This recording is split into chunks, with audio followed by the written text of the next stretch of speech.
What is good? You too. AJ Boogie back at it again, bringing you that NBA free agency. Hey. And look what we have here. The NBA offseason being more entertaining than the NBA season. And this offseason did not disappoint. So let's dive right into this business. Kawhi Leonard and Paul George heading over to the LA Clippers. And we thought the Lakers won the offseason. The little brother, the LA Clippers, just won up the big brother. Clippers are trying to run LA, and they got the guys to do it now. All the Golden State Warrior fan base, they shift over to the Lakers once they got Anthony Davis. And now all the LA fan base is joining over, hopping over to the LA Clippers. And I mean, can you blame them? That's going to be an entertaining team to watch. They are Las Vegas favorites right now after this deal. Watch out for the Clippers. They're going to lock teams down to 80 points. You just watch. They got 3 All-NBA defensive guys. And 2 of the guys are MVP candidates. Kawhi Leonard being an MVP candidate as soon as he steps on the floor. And Paul George was a contender last year. Don't sleep on Paul George. He had an MVP year. You still got Pat Beverly. You still got Lou Williams coming off the bench. You still got Montrezl Harrell coming off the bench. You took 2 games from the Golden State Warriors, both at their place. I mean, this Clippers team, without Kawhi and Paul George, they walked into Oracle, took 2 games with the full strength Golden State Warriors. Now you throw Kawhi and Paul George in that mix, scary. The Clippers won the offseason. They get an A+. Now let's shift over to the East Coast. Let's talk about the Brooklyn Nets. Signing Kevin Durant, signing Kyrie Irving. Isn't it weird how we are finding out destinations that free agents want to go towards the end of the season? We as the NBA fans, we knew that Kevin Durant and Kyrie wanted to team up. The question was it going to be the Knicks or the Nets?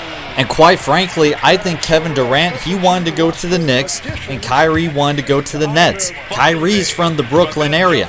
And this was just a classic case of the domino effect. Kyrie was the first domino to fall, and Kevin Durant then joined suit. And don't forget, Kevin Durant would not take a meeting with the Knicks when he first became a free agent joining Golden State. So Kyrie was like, yo bro, I'm joining the Nets. KD's like, bet. I'm going to give this Brooklyn Nets signing a B+ right now, and here's why. The Nets got a great 1-2 combo with Kyrie and Kevin Durant. On paper, you would give the Brooklyn Nets an A+ looking at their roster. But here's the thing you got to remember. KD's not going to be playing next year. It's just going to be Kyrie. And who knows? Who knows how Kevin Durant's going to recover from this Achilles injury? And if you had to describe Kevin Durant and Kyrie Irving in one word, you could use it for both of them. And it'd be flake. I mean, you got King Flake and you got Queen Flake. Y'all can decide who's who. Their personalities are just kind of weird. You got 2 guys who want to be the closer of their team. Who's going to be the leader of that team? So a B+ right now, but could easily become an A+ next year. Now, let's keep it in the East Coast. Let's talk about Boston signing Kemba Walker.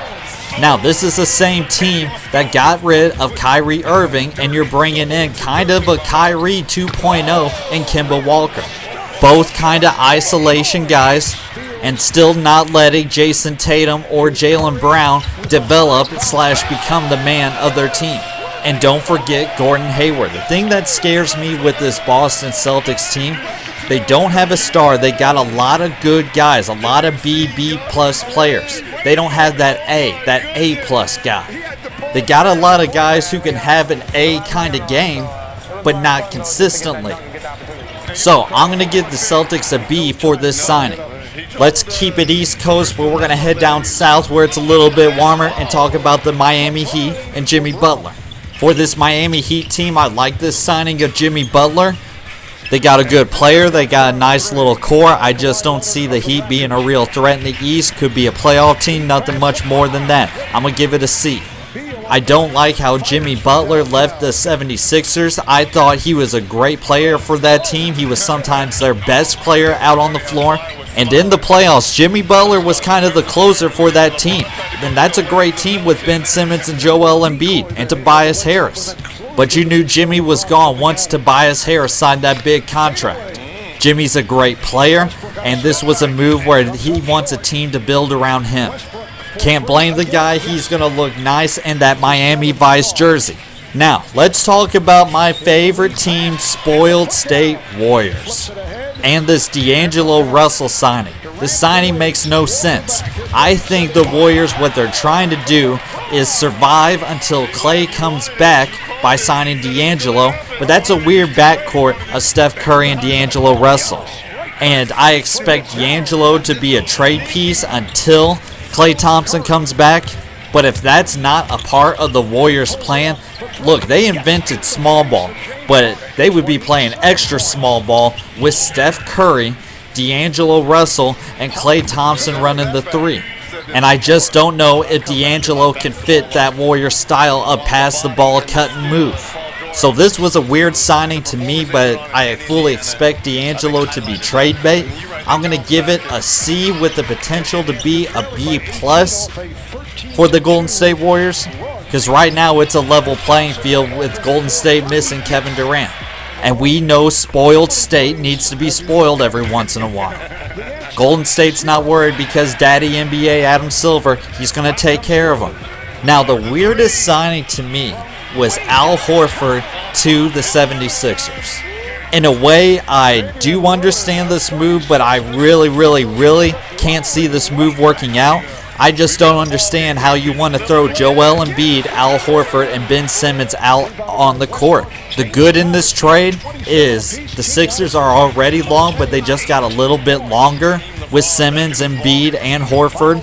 But the problem is the 76ers lack shooting, losing J.J. Redick. So the floor is going to be even more cramped. You got Ben Simmons, who needs the middle of the floor. You got Joel Embiid, who operates in the middle of the floor.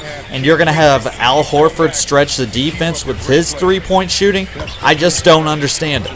It's three guys who need to operate in the paint. But Al Horford is a great locker room guy, and that's what the 76ers need. Someone to check Ben Simmons and Joel Embiid. And who knows, maybe they want Al Horford to lead the second team, but if you're paying a guy $109 million for 4 years, I highly doubt it. That's the most expensive bench player in history. And it's hard to grade the 76ers on this one, so I'm going to leave it. Man, this is tough. I'm going to put a question mark by it, but if you want me to make a grade, I give it a D+. I just don't understand it. So let's recap these grades. Clippers A+, Brooklyn B+, with the potential for an A, the Celtics a B, the Miami Heat a C, the Warriors with a C with the potential to be a B+, and the 76ers, they're a question mark. I give them a D+, but that is subject to change. The Sixers just got a lot of late work to put in, and once they do, we'll see where they're at. If you made it this far through the video, I appreciate it. Let me know in the comment sections of your grades for your teams. Follow me on Instagram, follow me on Twitter, and AJ Boogie, and I'm gone. Boom!